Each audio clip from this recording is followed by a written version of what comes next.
Halo semuanya, selamat memasuki masa Prapaskah 2021. Kali ini Prapaskah kita masih dalam situasi karena pandemi COVID-19. Namun demikian tidak menyurutkan semangat kita untuk tetap menyambut masa Prapaskah dengan gembira. Berbicara tentang COVID-19, apakah benar COVID-19 itu hukuman dari Tuhan? Nah, kali ini saya ingin mengajak semuanya untuk memaknai pandemi di masa Prapaskah bersama dengan surat gembala dari Bapak Uskup Ignatius Kardinal Suharyo.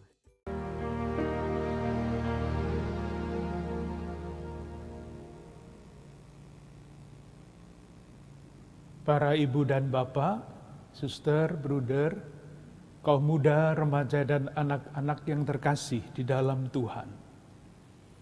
Seperti pada tahun yang lalu, pada tahun ini kita memasuki masa Prapaskah masih dalam keadaan prihatin yang mendalam karena wabah virus corona yang melanda dan mengguncang segala segi dan sendi hidup kita manusia.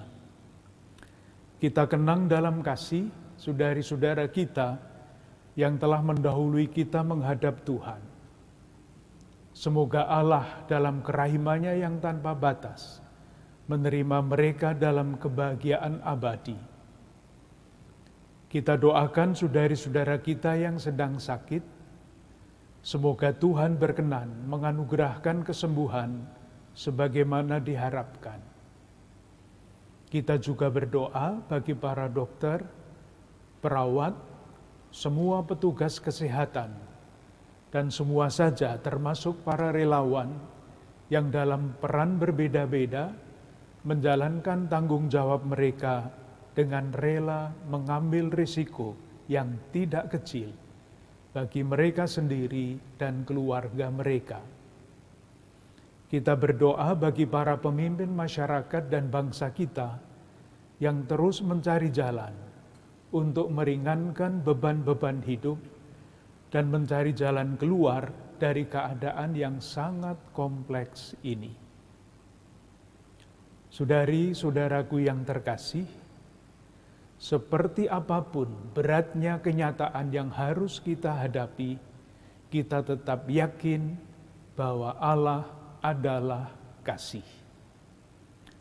Wabah ini bukan hukuman Allah akibat dosa-dosa manusia, melainkan salah satu tanda zaman yang dahsyat di antara tanda-tanda zaman yang lain yang mesti kita cari dan temukan hikmatnya dalam kacamata iman.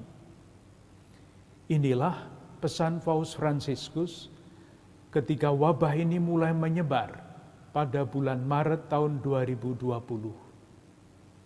Pesan itu diungkapkan di dalam bentuk doa. Tuhan, Engkau mengundang kami untuk memahami masa yang berat ini sebagai saat untuk memilih. Masa berat ini bukanlah hukuman yang datang darimu, tetapi adalah saat yang menentukan bagi kami. Saat bagi kami untuk memilih mana yang sungguh berarti di dalam hidup ini dan mana yang akan lewat. Saat untuk membedakan mana yang sungguh penting dan mana yang tidak penting. Ini adalah saat bagi kami untuk kembali ke jalur hidup kami yang benar dalam hubungan kami dengan dikau ya Tuhan dan dengan sesama kami. Kita semua tahu memilih yang benar dan baik bukanlah hal yang mudah. Kecenderungan kita adalah memilih yang mudah dan menyenangkan. Prapaskah adalah masa yang disediakan oleh gereja sebagai waktu istimewa bagi kita semua untuk melatih diri agar memilih yang baik dan benar menjadi watak kita.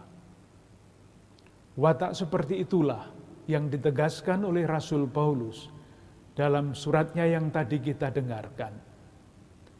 jika engkau makan dan minum, atau jika engkau melakukan sesuatu yang lain, lakukanlah semuanya itu demi kemuliaan Allah.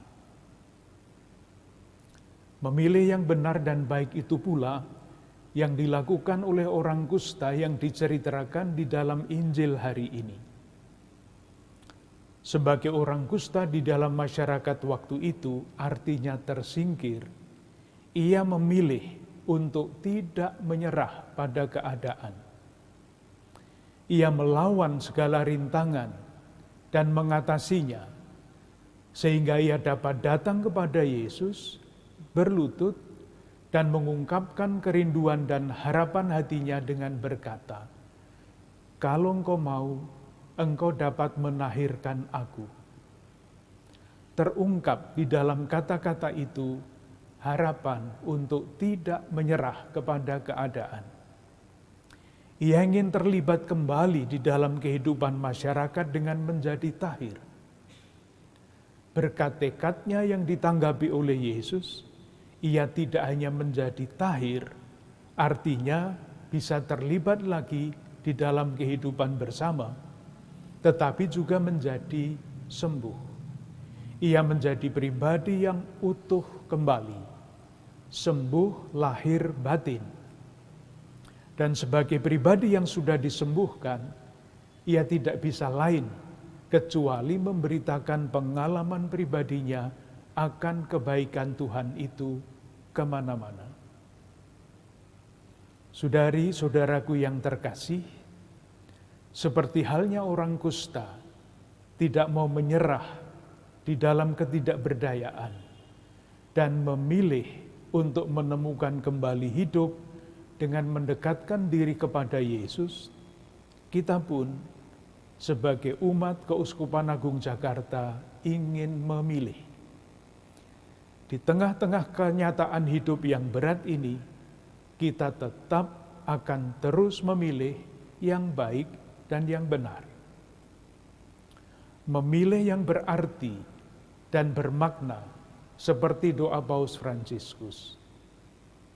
Pilihan itulah yang kita rumuskan di dalam rangkaian 3 kata, semakin mengasihi, semakin terlibat, semakin menjadi berkat. Semoga rangkaian 3 kata ini bukan sekedar semboyan yang bagus, tetapi menjadi pedoman bagi kita semua untuk melangkah maju sebagai pengikut Kristus. Wilayah kehidupan untuk mewujudkan pedoman ini sangat-sangat luas.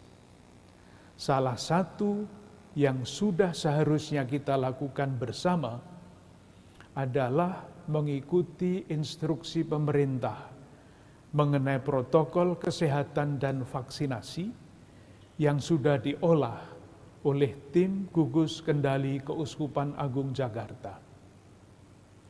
Selain itu, alangkah baiknya kalau kita secara pribadi bersama keluarga, komunitas teritorial maupun kategorial, lingkungan dan paroki mencari kemungkinan lain secara kreatif untuk mewujudkan pedoman kita itu. Akhirnya terima kasih kepada para bapak dan ibu, suster, bruder, kaum muda, remaja dan anak-anak yang dalam masa sulit ini sudah, sedang, dan akan terus berusaha untuk mewujudkan kasih dan keterlibatan dalam meringankan beban sesama. Semoga dengan demikian hidup kita, keluarga dan komunitas kita menjadi pujian yang semakin besar bagi kemuliaan Tuhan, semakin menjadi berkat bagi sesama, dan semakin bermakna bagi diri kita, keluarga, dan komunitas kita. Salam sehat, berlimpah berkat untuk kita semua, untuk keluarga-keluarga dan komunitas kita.